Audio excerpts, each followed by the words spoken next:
Apocalipse de Pedro Gnóstico. Escrito há quase 2000 anos atrás, o Apocalipse de Pedro esteve banido e perdido, até que foi redescoberto em 1945. O que é tão espantoso sobre este texto é que ele fala sobre os nossos tempos, e não sobre os tempos em que foi escrito. Fala sobre a ciência, os problemas da igreja moderna, os movimentos sociais que apareceriam, e a pessoa que o escreveu, de algum modo, sabia que as informações deveriam ser mantidas em segredo, e que seriam recuperadas 2000 anos mais tarde. Apocalipse de Pedro Gnóstico. Eu tive uma visão, disse Pedro, que o Salvador estava sentado no templo me falando estas palavras. Pedro, abençoados são aqueles acima que pertencem ao Pai. Eles revelaram vida para os que são de vida. Isto eles fizeram através de mim, já que eu os lembrei quem eles são, e de quem é o poder que os fortalece.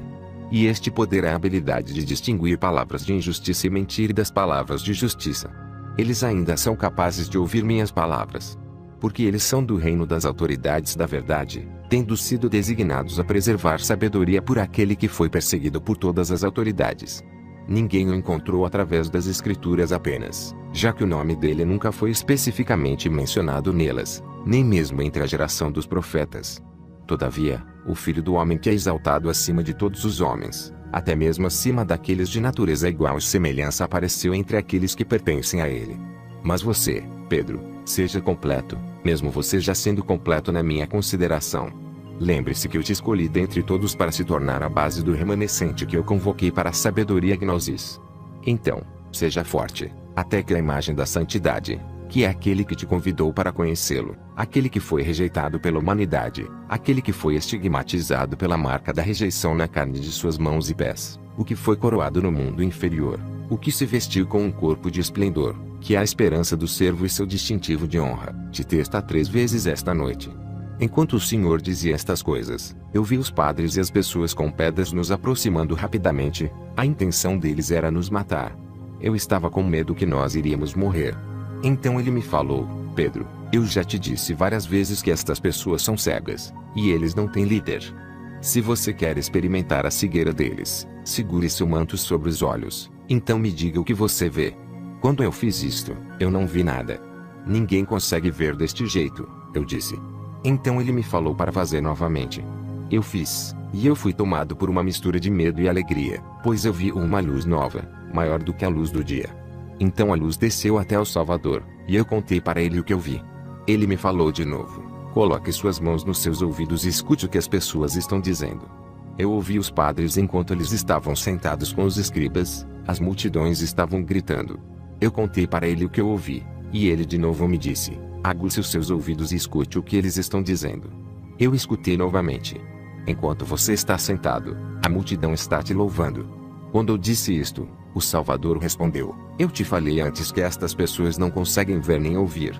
Mas agora eu te digo para ouvir o que eles dizem, porque as palavras deles são um mistério. Guarde as palavras que você ouvir. Mantenha elas em segredo, não conte para ninguém, porque elas não são para esta época, mas para o futuro. Se você fizer isto, você será louvado pela sua sabedoria divina. Por outro lado, se você contar tudo o que você sabe, e tornar suas visões públicas, os ignorantes julgarão Deus contra você. Sobre a igreja, a interpretação é esta: que muitos irão aceitar nosso ensinamento a princípio, e se voltarão contra os padres e de volta para o Pai, pois eles fizeram a sua vontade. E o Pai revelará os assistentes da palavra divina. Mas se alguns escolherem se misturar com esses padres, eles serão tomados como prisioneiros deles, já que eles são naturalmente cegos e sem percepção espiritual. Deste modo, os honestos, bons e puros serão lançados para o operário da morte, junto com a congregação daqueles que pregam a ressurreição do Cristo. Homens habilidosos virão depois de você, e eles serão muito aclamados pela propagação do ensinamento falso. Eles farão muitos aderirem ao nome de um homem morto, pensando que pela morte apenas e não pela vida eles se tornaram puros. Seus próprios meios de purificação os corromperão. E eles cairão numa congregação chamada em nome do erro, nas mãos de homens maliciosos e corruptos, cheios de leis e dogmas. Eles serão governados por uma hierarquia herética. Sobre as autoridades eclesiásticas alguns discursarão contra a verdade, e também proclamarão um ensinamento maléfico. Eles irão até se rivalizar. Alguns receberão grandes condecorações, esses que fazem parte do poder dos arcontes, e eles não serão intimidados, nem mesmo pela possibilidade de sofrerem por conta de suas imoralidades. e eles analisarão os sonhos das pessoas. E se eles disserem que um sonho veio de um demônio digno do erro deles, eles pronunciarão julgamentos que levarão à perdição ao invés da integridade. Pois uma árvore ruim não pode gerar bons frutos. Qualquer que seja a árvore, é isso que virá dela. Certamente nem todos são da verdade. Nem todos são imortais. Na verdade, na nossa percepção todas as almas destes tempos estão naturalmente designadas à morte. Porque o homem-alma é sempre um escravo, sendo gerado para satisfazer seus desejos e destruição. Homens-alma existem em destruição e vieram da destruição. Almas adoram a carne que foi gerada com elas. Mas almas imortais não são como estas, Pedro. Até a morte, o imortal parece com o mortal. Mas a natureza notória da alma imortal produz pensamentos de vida eterna, tem fé, e deseja renunciar àquilo que não é bom. Figos não são arrancados de árvores espinhosas pelo sábio, nem uvas dos cardos.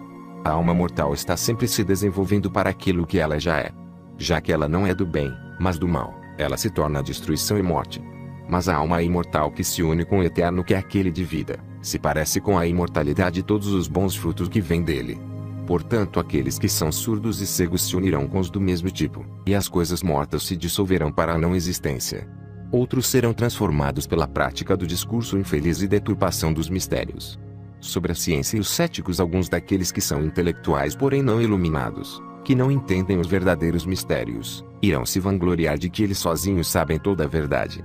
Eles irão acreditar em suas próprias fábulas, então, estando com inveja dos imortais, irão arrogantemente e orgulhosamente tentar trazer outros para o ponto de vista deles mesmos. Mas estes ostentadores jamais foram salvos pelo método determinado, que é o caminho, embora o maior desejo deles seja a incorruptibilidade.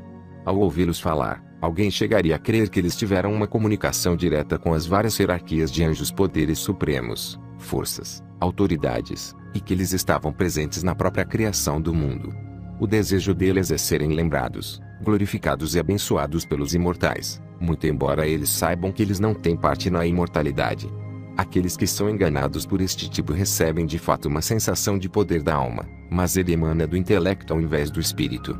Deste modo, estes discípulos imediatamente se juntam com aqueles que os enganam. Sobre os fundamentalistas, outros mensageiros do erro se opõem à verdade criando leis contra pensamentos que são puros e que são meus pensamentos.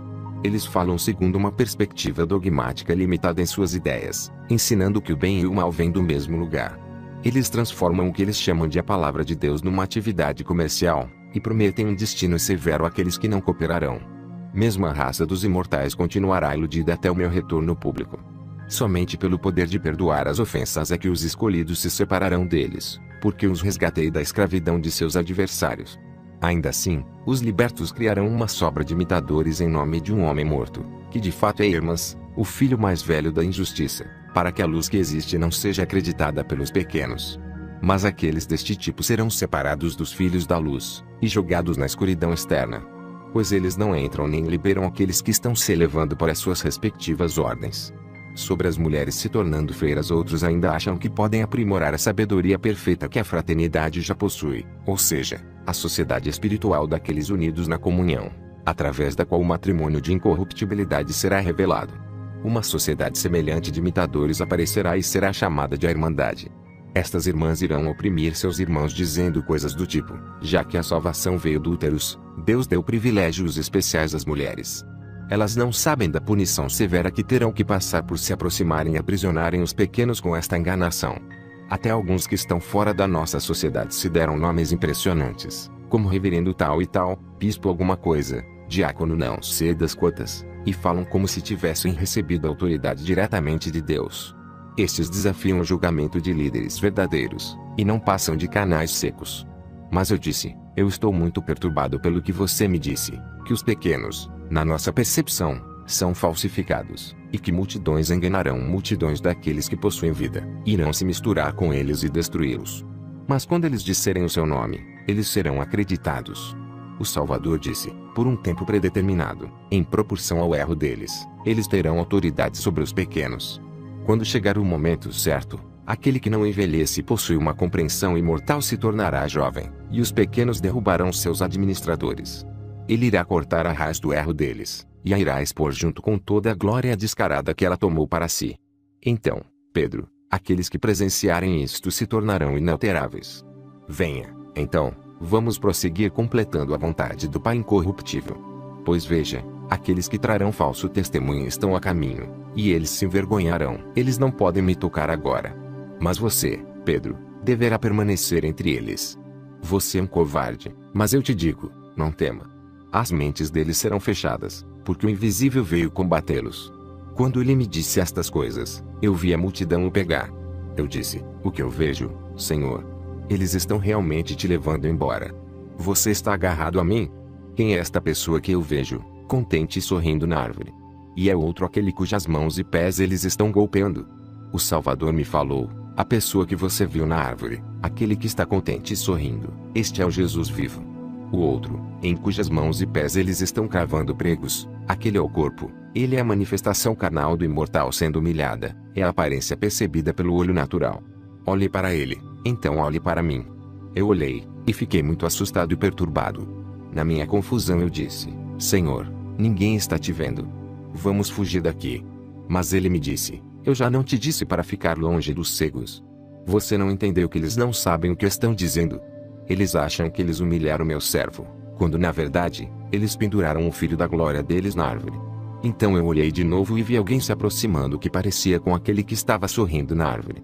Ele estava preenchido com o Espírito Sagrado, e eu percebi então que ele era o Salvador. Havia uma grande luz ofuscante em volta dele. E eu percebi a multidão de anjos luminosos invisíveis o abençoando. E quando eu olhei para ele, o abençoado foi revelado. E ele me disse, seja forte, a você foram confiados estes mistérios e a interpretação deles através da revelação divina. Aquele que eles crucificaram era o primogênito na casa dos demônios, nascido de um recipiente perecível, com o qual Elohim, o Deus deste mundo, fez sua vontade por meio da lei e sua cruz. Mas perto do primogênito você viu o Salvador vivo, o primeiro em espírito, a quem eles pegaram e libertaram, e que olha para seus assassinos com felicidade, enquanto eles ainda estão confusos e divididos entre si. Ele ri da falta de percepção deles, sabendo muito bem que eles nasceram cegos e são cegos ainda. Aquele suscetível ao sofrimento, sofreu, ou seja, este que eles percebem com seus olhos. Mas o que eles libertaram é o meu corpo divino. Sim, eu sou o Espírito onisciente repleto de luz radiante. A luz que você viu ao meu redor é a nossa ordem celestial, que une a luz perfeita com o meu Espírito Sagrado. Estas coisas que você viu você irá apresentar para uma geração futura. Não há nenhuma honra verdadeira naqueles que não são imortais, mas somente naqueles escolhidos para ser de uma substância imortal, a única substância capaz de receber daquele que os fornece a sua abundância. É por este motivo que eu disse, todos os que possuem, lhes será dado, e ele terá bastante. Mas os completamente mortos, aqueles que são criaturas deste lugar, são extirpados da plantação e da recriação daquilo que nasceu de Deus. Mesmo se a substância imortal aparecer em certa quantidade neles, lhes será tomado e adicionado aos vivos. Você, então, tenha coragem e não tema nada. Nenhum dos seus inimigos te vencerão, porque eu estarei com você. Fique em paz, seja forte. Quando Jesus havia dito estas coisas, eu voltei a mim. Revisado em 1º de setembro de 2009.